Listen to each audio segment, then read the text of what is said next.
Amados, tudo bem com vocês? Você já percebeu que a maioria dos líderes religiosos, eles supervalorizam o templo, eles santificam aquele lugar e chamam aquilo de casa de Deus. Eles chamam aquele prédio de casa de Deus não pela cultura ou então pela tradição, mas porque eles sabem que quando alguém crê que de fato aquele lugar é a casa de Deus, naturalmente essa pessoa ficará aprisionada e mensalmente vai pagar a sua mensalidade naquele lugar. Todos nós que nascemos dentro de uma denominação religiosa ou que fomos doutrinados por ela, na nossa cabeça, aquela denominação é a denominação verdadeira, que se baseia na palavra de Deus. É a denominação conforme a vontade do Altíssimo. Quantas vezes você já ouviu o líder da sua igreja dizendo: aqui nós pregamos a verdade, aqui nós pregamos a palavra de Deus. Porém, quando você vai na denominação B, o líder daquela outra denominação também diz a mesma coisa. Aqui nós pregamos a palavra de Deus. Porém, nós sabemos muito bem que a doutrina da denominação A, ela é diferente da doutrina da denominação B. Você não acha estranha essa situação? Mas pelo menos uma coisa todas as denominações têm em comum. Todas declaram que aquele prédio, aquele templo é a casa de Deus. Mentiram para mim durante muito tempo, dizendo que aquele lugar era a casa de Deus, dizendo que aquilo era a igreja de Cristo. E eu fazia a mesma coisa com outras pessoas. Do púlpito da igreja, eu pregava, eu ensinava esta heresia para todos que ali frequentavam. Se você é uma pessoa que pertence ao sistema religioso, a sua reunião, naquilo que chamam de igreja, ela se baseia em apenas rituais, liturgias e eventos. A comunhão maravilhosa entre os irmãos que dizem repetidamente no microfone para você acreditar, ela não existe.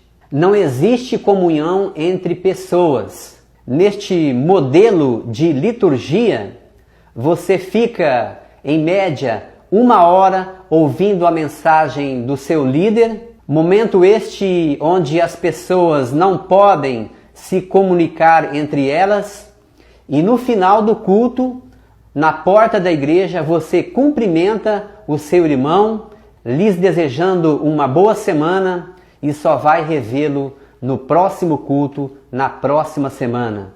Durante aquela mesma semana, dificilmente você vai ver aquele irmãozinho.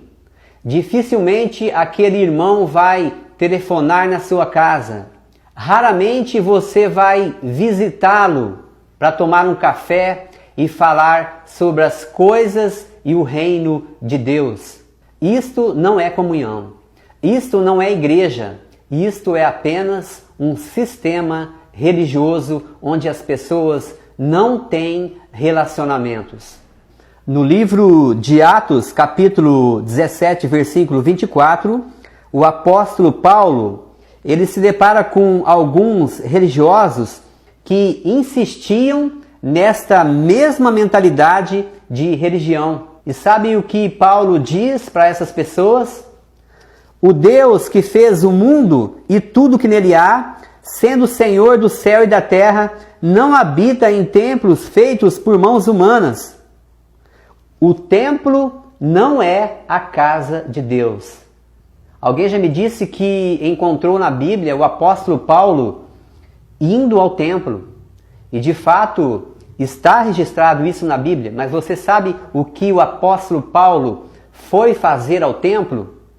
Ele foi ao templo dos religiosos pregar o evangelho da graça.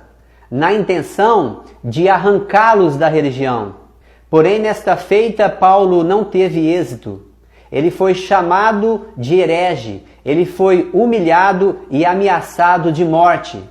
E assim, com a ajuda de outros irmãos, ele fugiu e foi enviado para outra cidade. Mas então, como é que a Igreja de Cristo vivia no Novo Testamento? Como é que os irmãos se reuniam para crescer na graça e no conhecimento? Os irmãos se reuniam, ou a igreja se reunia nas casas. Quando o apóstolo Paulo escrevia cartas a várias igrejas, a impressão que nós temos, inclusive induzida pelos líderes religiosos de hoje, é que a Igreja de Cristo do Novo Testamento tinha o mesmo formato das igrejas dos nossos dias.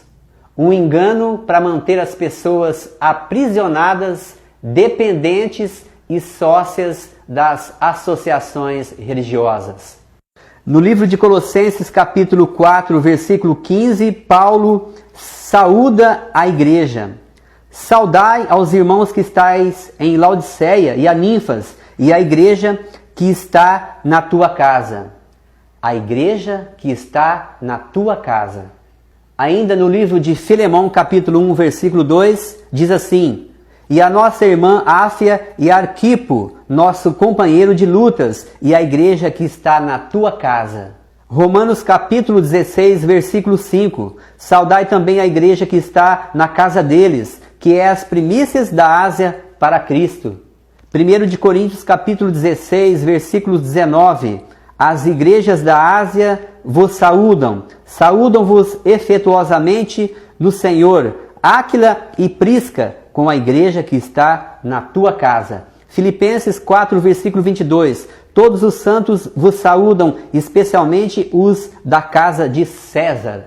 Se a Bíblia diz que a igreja de Cristo é assim, por que e quando esta realidade foi alterada?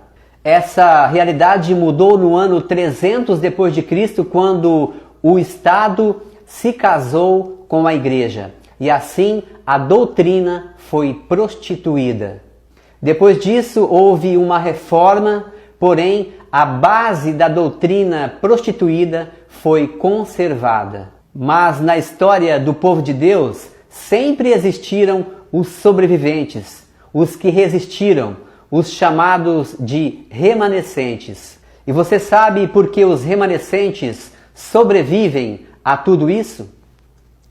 Porque a palavra de Deus é viva e eficaz, e mais cortante do que qualquer espada de dois gumes, e penetra até a divisão da alma e do espírito, e de juntas e medulas, e é apta para discernir os pensamentos e intenções do coração. Hebreus capítulo 4, versículo 2. Conhecereis a verdade, e a verdade vos libertará. Cada um de nós nasceu dentro de um formato de igreja e de doutrina, e assim nós crescemos acreditando que aquilo era a verdade, que aquela doutrina era de fato fundamentada na Bíblia. Porém, a palavra de Deus, a Bíblia, ela ensina diferente daquilo que ensinam as denominações do sistema religioso. Medite nisso, compartilhe esse vídeo para que seu amigo fique sabendo desta verdade. Um abraço a você e que Deus possa te abençoar.